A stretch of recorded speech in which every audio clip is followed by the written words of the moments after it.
Our pilgrimage through Greece began on the slopes of Mount Penteli, not far from Athens and Rafina. This is the mountain famous for the white marble of the Parthenon, but we came here for something deeper than stone and history. We were about 50 pilgrims from Macedonia, traveling together by bus. Through the road, the prayers, the conversations, and the quiet moments between each holy place, this journey slowly began to feel less like a trip and more like a gift. The first holy place we visited was the Holy Monastery of Pantocrator, also called Ntao or Ntao Penteli. At first you see the walls, the church, the quiet courtyard, but then you learn the story and the whole place changes before your eyes.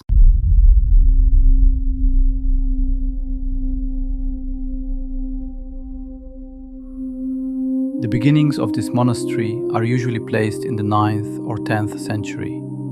It was originally a man's monastery, and tradition says that in its great Byzantine period, it became one of the most important monasteries of the region.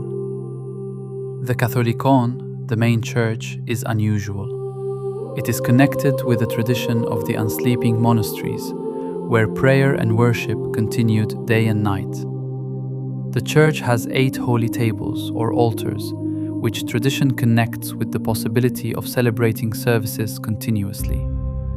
But the deepest memory of Ntao Penteli is not architectural. It is martyrdom.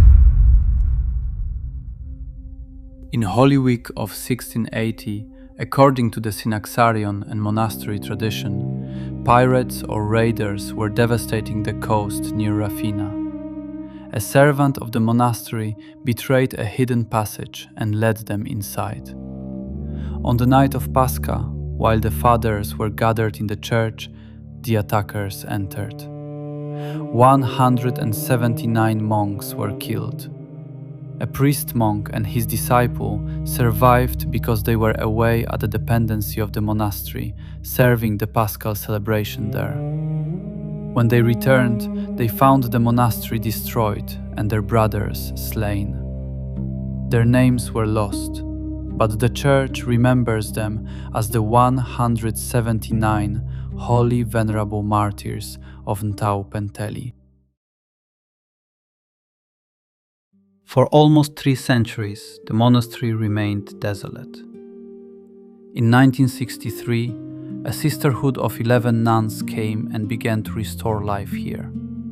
The great modern Saint Porphyrios often visited, telling the nuns they were walking on ground sanctified by martyrdom.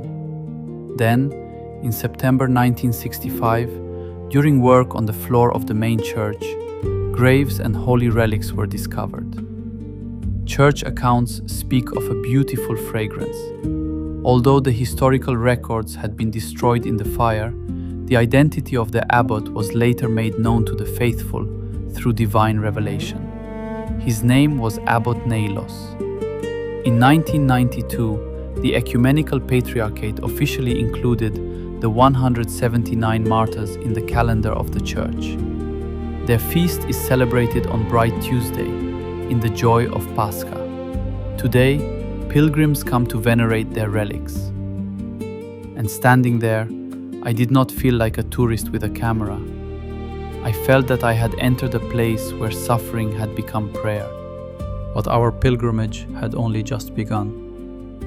In the next part of this journey, I will take you deeper into Greece, to another holy place, another story, and another powerful witness of the Orthodox faith. May the prayers of Abbot Neilos and the 179 martyrs be with us all.